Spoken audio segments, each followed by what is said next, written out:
Welcome back to the Marathon Mortgage Happy Hour. I'm Mike Witzak. I'm Rory Farrell, and we have Steven Ronald. Yes. an esteemed guest. He doesn't even need an introduction, honestly. This is going to be the most professional, low-key podcast we've ever done, I imagine. Yes, it is. Yes. All right, let's get started with this beer. I gave the guest today a bunch of options. Steve chose your left-hand milk stout. You're supposed to go straight up when you're pouring this thing. It is a nitro milk stout. Whoa. Nice. Where are we? Thank you, Rory. Yes, sir. Where are we from on this one? All This is out of Colorado. right, we're switching it up. No And Vermont. this is similar to, from a corporate level, it's similar to a Guinness. It's a stout, nitro. It's going to have that big head on it, a Yep. nice cascading look to it. But this is a milk stout, so it's made with lactose sugar. So it's going to be a little sweeter, a little creamier, a little it's kind of easy, not as bitter.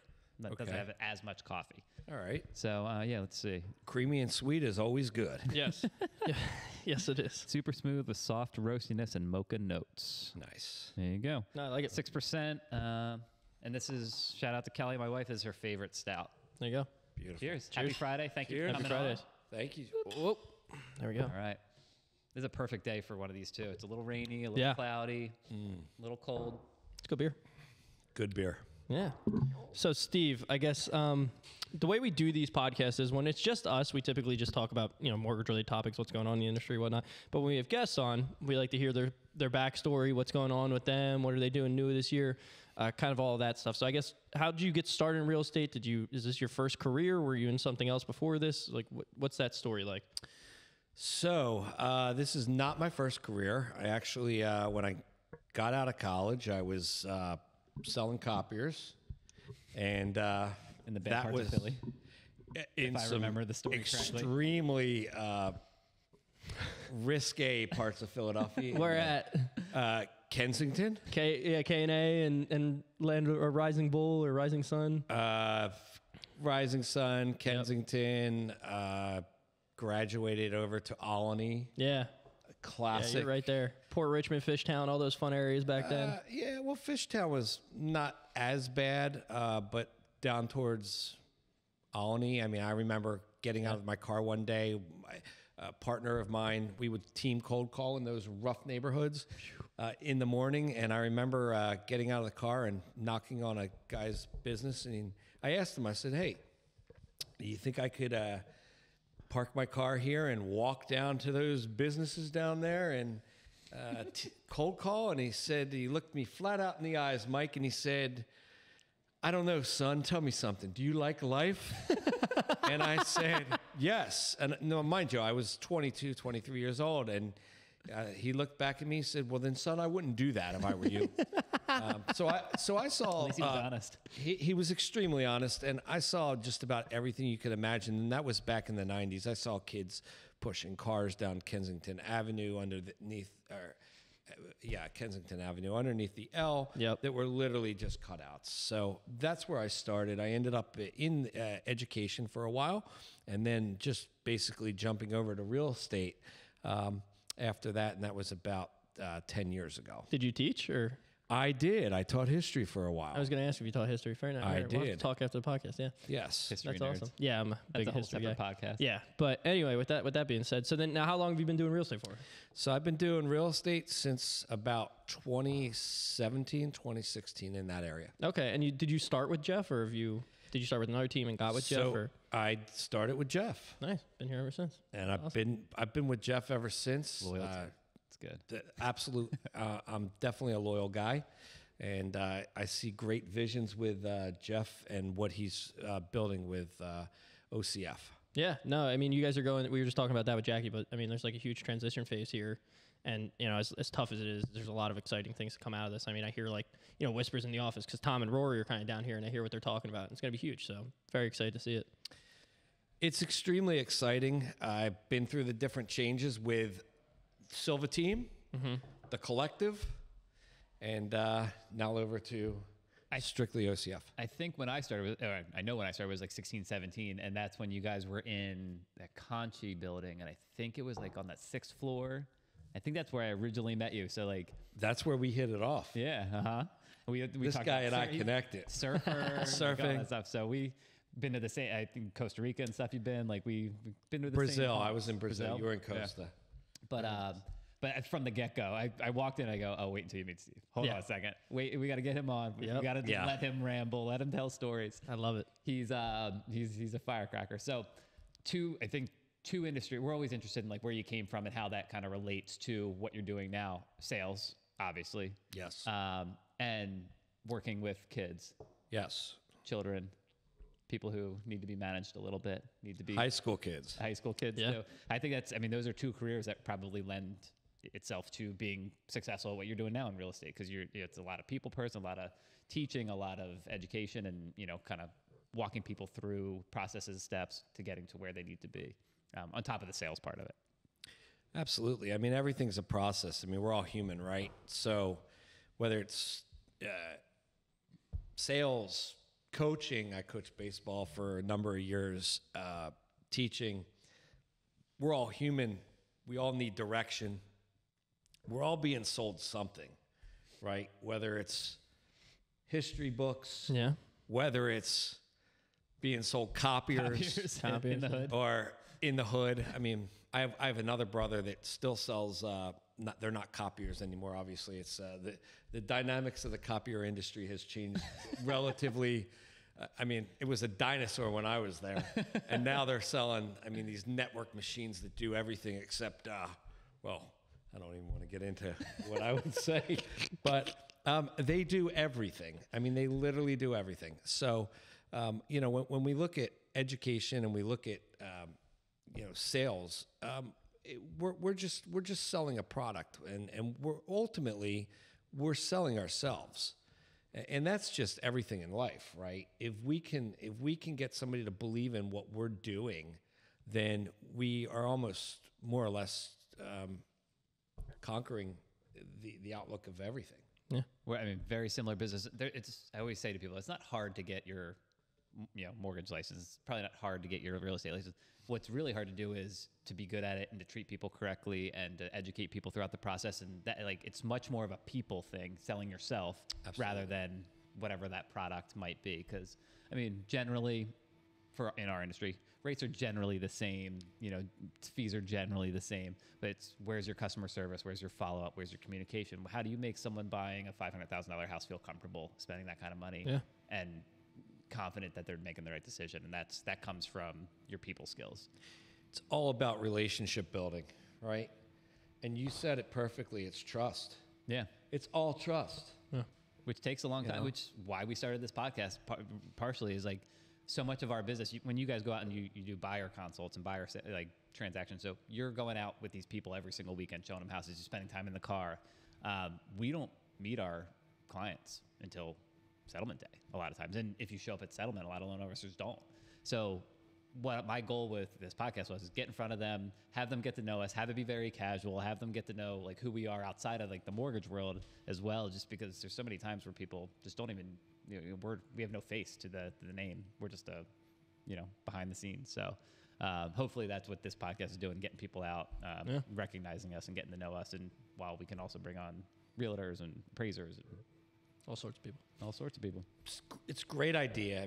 Another thing to get in front of people, even though you're behind the screen, send them text with, hey, this is Rory. I look forward to doing business with you, and a video text. Yeah, I haven't done that. So that was another thing that we broke into, that prior to going on an appointment, that sure, they're getting a text message from you, and they're getting, hey, hi, this is Steve. I want to help you sell your house, etc. But it's a phone call. Yeah. Now they're getting a visual of, I think it helps. Who Michael is, who Rory is, who Steve is. Yep. No, I definitely agree. People are, let's face it, they're visual creatures. They want to see things. Most people want to see who you are. I know I feel more comfortable when I'm face to face and get to look someone in the eye and just get a vibe for them, Yeah. So absolutely. When I walked in, I told Mike, I'm like, Steve's, he's going to have some crazy stories. So I asked you ahead, have you got any crazy stories? And you started telling, I said, stop. Hold on. I don't want to know. I don't want to hear it. I want to hear it on the podcast. So we started talking about some of the craziest clients or the craziest requests, or, you've been in the business for a while. You're gonna run into some crazy people. So, and you started telling the story, and I want to hear the rest of it now. Well, I got a couple stories actually. Please go ahead. And I didn't share this one with you, but I had one in education that I think you ought to know too. Okay, why not? So I was fairly fresh in education, and I was teaching in Maryland and coaching baseball in Aberdeen, Maryland, where Cal Ripken Jr. went to high school. So I had a lot of opportunities. I met Cal and Billy and all those guys, and I was teaching some rough kids. And I had a kid in my class, and I'm not going to get into names because you never know who's listening. But this kid was a senior, and I was teaching freshmen, and there were fights that would break out in my class and things like that. And I was just this young kid trying to control things, making sure nobody was going to die that day in class. Trying to teach them history, but making sure no one was going to die. So in the beginning of the year, I had a lot of project kids in my class. Okay. And I had a lot of military kids in my class. Oh. And they would like to fight each other, right? And my goal was just, obviously, keep things safe, the whole 9 yards. So I would go around the class, and I would ask kids, who has aspirations of going off to college? And a few of them would raise their hand. And I had one kid that would sit in the back, and he raised his hand. And I asked him, yeah, so-and-so, what do you want to be? And he said, I want to be a hitman. And my price, it's $5,000. Pretty reasonable hitman, honestly. Yeah. Back in the late 90s, I was a pretty reasonable guy, You're a high right? school kid. Yeah, $5,000. So $5,000. So in the end of the year, he came up to me, and he said he needed my class to graduate, right? So he came up to me in the end of the year, and he said, Mr. S., remember when I told you I was going to be a hitman? Well, I was. For you, I'd do it for free. I said, I said to so-and-so, well, you better think twice before you do anything like that, because that's going to end you up in a world of trouble. Yep. Ultimately, the kid ended up in a lot of trouble. Okay, fair enough. Prior to that, Yeah. But really scary stuff. Yeah, that's a pretty serious thing. If it's one thing like you're at a school and some kids are like, I want to be a hitman. I played this video game. That's what I want to do. That's funny story, man. Yeah, that's cool. Right. And then to come up to you again and go, oh no, I am a hitman, and like I have been one. But you're on the house. He was. He didn't say he was. He was going to do it. Oh, he said And he's I'm going to like, do it. Okay. We got to rethink this. Yeah. We have to rethink what tell you're me. I going wanna to be an do. accomplice. Don't tell me this. I don't want to be part of this. I don't want to know anything about this. So you didn't cash in on the coupon he gave you. No. Okay, good, Never. Good. Crazy But story, he though. remembers the story, though. Yeah. Oh, But yeah. I remember the that much. story from about 25 years ago. Wow. Yeah, that's something you remember. Yeah. And now, as a parent, you're hoping that your child doesn't also want to become a hitman, which is My kids really are like a pretty lofty My goal. kids are they're doing okay. My one son, my son's a HVAC kid. He wants to open up his own business, Okay. and he's pretty much on the way to doing so. He's 20 and he's close to having his master license. And my daughter, she's a senior this year, and she wants to be a nurse anesthetist. Okay. Awesome. And she's top in her class, so I don't think I have any Alright. problems with them being hit people. I mean, especially at that age too, to have goals like that, to have pretty concrete goals. Like I know I didn't at 20 years old. Yes. Well, it's instilled, I guess, in the house. So with your kids, I don't know, Mike, if you have any kids yet? I do not. Well, that you know about. Yeah. But anyway, we have to instill early our Yeah. Values, right? our values. Yeah. Which is of course. scary because I have a little bit 6 and 3 in the next month or so. It's scary to think that what you instill now is so important because we're just figuring it out, Yeah. So hopefully that they're not hitmen No. or women. Right. Now, as far as the other stories, Yeah. Well, what do you want to know? I mean, what was the one you were telling us right before this? You were calling leads and somebody proposed a business idea to you that was quite interesting. I mean, for the record, I think it's a that great story. idea. Oh, okay. So with my job with Jeff, I'm tasked to make sure and ensure the stability of our database. I do a fair amount of traveling for our company to the West Coast, and we have a couple holes in our system right now that we're filling, and I was tasked to make sure that the Brevity IDX leads were being solidified and looked after, etc. So I touched base with a gentleman that wanted to open up a Airbnb in Philadelphia, multiple Airbnbs, but not the typical Airbnbs that you and I would want to frequent. Or How do you at know least that? I don't know, Mike. If Yeah. Don't make I mean, assumptions on us. maybe Mike, you wouldn't want to frequent him. Maybe Rory would. I don't know. But this guy, he proceeds to tell me that he wanted to open an Airbnb that had rubber sheets for spanking tables and whips and dancing poles for adults. And I've never got a call like that in my life. It caught me so off guard. I didn't know how to handle the call. I mean, there's no objections in that kind of call, right? No. I mean, what kind of agent do you send out to solidify business? You got to really be careful who goes out there. I Yeah. don't think you sent Jackie on that one. Oh, no. Jackie's not going. Very few people. I mean, I've seen sex dungeons in houses on the main line they actually got positive and negative reviews, but who the hell tells you that? Interesting. So you've run They it. slip Wait, in on the third conversation. hold on. Weird. But wait, we It's also a just really like. weird request. It is. Can we back up for a second? Hold on. Like on the main line, like KOP main line area, you've run into sex dungeons in homes before. Oh, they were all over the news. Yeah. They had a home somewhere. I forget where it was. It was in Malvern or Lower Merion. That was on the market a couple years ago. That was $2.5 million with a giant sex dungeon. I remember because it was Wow. all over the news. Remember? It was all over the Yeah. news. Rich And they had people, pictures- man. I mean, it was right on the MLS on all the pictures. See, that's what happens. Yes, When it you was have in the like, basement. I think. I believe it was in the basement. It was giant. It wow. was freaking giant. no joke. So that's what I mean, though. You got all this money now. It's like, well, what do we do with all this? And it's like, I guess that's one thing people do. I don't know. I couldn't see Bill Gates getting like various I don't know. like anchors tied to his neck.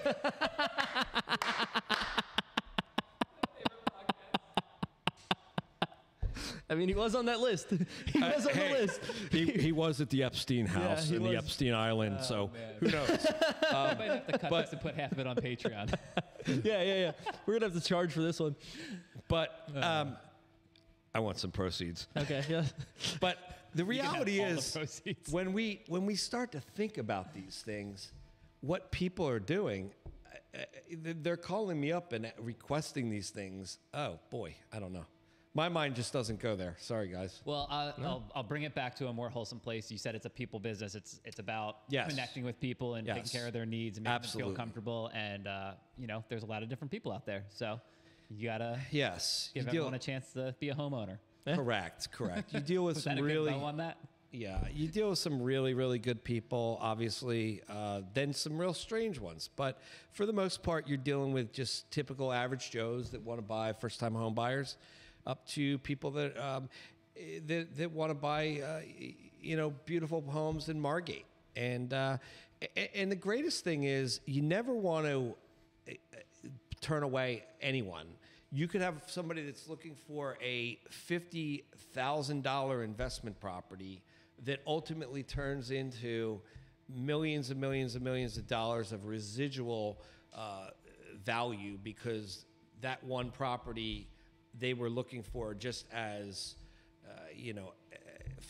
say a garage for a car in, say, Philadelphia or whatever. You just never know where it's going to go. Yeah. So the key is don't ever be a snob about always find out somebody's story, Yeah. Yeah. right? Everyone gets a fair shake at Absolutely. being a homeowner. Absolutely. Never discriminate. You never know that person Never. might. I Nah. mean, you're young. You're buying small properties up by your Yeah. area, Yeah. but your goal is Can I help you, Mike? Yeah. Why not? Yeah, you can help me out. I had my best friend take care of two already. I'll have to sneak you in there. We would love to help you. Okay. Yeah. We'll talk. well. You can help him when he buys his Margate mansion. Yeah. There you go. How about that? All right. I got a card right on my desk. All right. All right. On that note, do you have a win? Do you want to do a win? I think the biggest win, collectively, as far as our team really goes, because I'm a team guy. I've always been a team guy. Just changing the dynamics of everything that happened. Sometimes in life you get punched in the face, and I've been punched in the face a few times. But it's not how hard you get hit. It's how hard you get hit and you keep coming back. Right? Yeah. Shout out Sylvester Stallone. Right. That's Sylvester Stallone quote, right?